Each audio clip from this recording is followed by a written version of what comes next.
এবার ফুটবল টুর্নামেন্টে প্রথম হওয়ায় বহরমপুর টাউন ক্লাবের প্রতিযোগীরা পেল তৃণমূলের সাধারণ সম্পাদক অভিষেক বন্দ্যোপাধ্যায়ের পাঠানো 20,000 টাকার আর্থিক পুরস্কার। মোবাইলবন্দী যুব সমাজকে মাতমুখী করতে মুর্শিদাবাদের বড়োয়া ব্লকের শাহরা গ্রাম পঞ্চায়েতের সৌজন্যে দেখা গেল এক বিশাল ফুটবল টুর্নামেন্টের আয়োজন হতে। স্থানীয় তরিরাঙ্গাল মাঠে দীর্ঘ 1 মাস ব্যাপী পশ্চিমবঙ্গের বিভিন্ন জেলা থেকে আগত 16টি দলকে নিয়ে এই ফুটবল টুর্নামেন্টের আজ ছিল ফাইনাল রাউন্ড।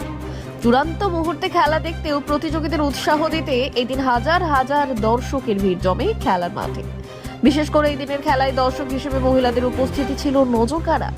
এলাকার 8 থেকে 80 সকলেই মোবাইল ছেড়ে হয়েছিল মাতমুখী।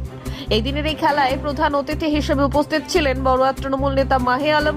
এছাড়াও ছিলেন শাহরা গ্রাম পঞ্চায়েতের প্রধান গোষ্ঠ গোপাল ঘোষ। স্থানীয় নেতৃত্বের পক্ষ থেকে ছিলেন শুভেন্দু চক্রবর্তী, সীমন্ত ঘোষ, গৌতম লেট সহ উপস্থিত ছিলেন একাধিক বিশিষ্ট জনেরা এই খেলার উদ্যোক্তারা। এদিনের খেলা চলে 80 মিনিটের খেলার মধ্যে কোনো দলই অপর দলকে গোল দিতে না পারলেও শেষে স্ট্রাইকারের মাধ্যমে প্রথম স্থান অধিকার করে বহরমপুর টাউন ক্লাব এবং দ্বিতীয় হয় বোলপুর টাউন ক্লাব।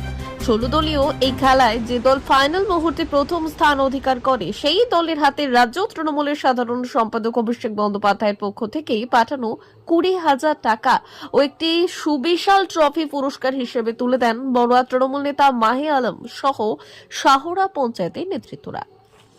পাশাপাশি দ্বিতীয় স্থান অধিকারীদের হাতেও 15,000 টাকা চেক ও একটি ট্রফি তুলে দেওয়া হয় কমিটির পক্ষ থেকে।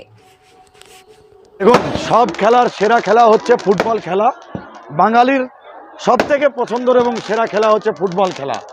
আজকে দীর্ঘ 1 মাস থেকে এই শাহরার বিবেকানন্দ পাঠাগারের পক্ষ থেকে যে 16টি টিমের ফুটবল টুর্নামেন্ট খেলা দীর্ঘ 1 মাস থেকে চলছিল, আজকে তার ফাইনাল ছিল এবং এই ফাইনালে বোলপুর ইয়াংস্টার এবং বহরমপুর এই দুটি ক্লাবের মধ্যে আজকে যে ফাইনাল খেলা ছিল তার আজকে সেই ফাইনালে 1 ঘন্টা ব্যাপী সেই ফাইনাল খেলা কোনো পক্ষই গোল প্রথমে দিতে পারেনি।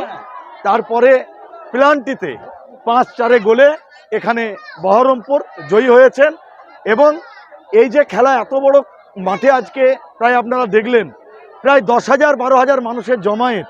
গ্রাম বাংলার মানুষ আজকে যেভাবে মোবাইল ফেলে দিয়ে সাড়া, এইভাবে যদি গ্রাম বাংলায় সাড়া পাওয়া যায়, আমরা গ্রাম বাংলার মানুষ হিসাবে দাবি রাখতে পারি আগামী দিনে এই গ্রাম বাংলা থেকে অনেক ভালো ভালো খেলোয়াড় প্রতিভা উঠে এসে তারা একটা নজির সৃষ্টি করবে আগামী দিনে বিশ্ব বাংলার কাছে, এটুকু আমরা দায়িত্ব নিয়ে বলতে পারি। নেতা অভিষেক বন্দ্যোপাধ্যায়ের পক্ষ থেকে এবং লোকাল আমাদের সহযোগিতায় আজকে এই খেলার যেটা ফার্স্ট প্রাইজ ছিল 20,000 টাকা, সেটা আমরা এই ক্লাবের হাতে আমরা তুলে দিয়েছি এবং বিগত দিনেও এই খেলার সঙ্গে আমরা আজ থেকে আরও বেশি বেশি করে যুক্ত হলাম এবং এই খেলার সাথে আগামী দিনেও যেভাবে খেলা চলবে এই খেলার সাথে আমরা আগামী দিনে সহযোগিতা করব। এই মাঠেই আমরা চাই আগামী বছর আরও বড় করে এই খেলা করব।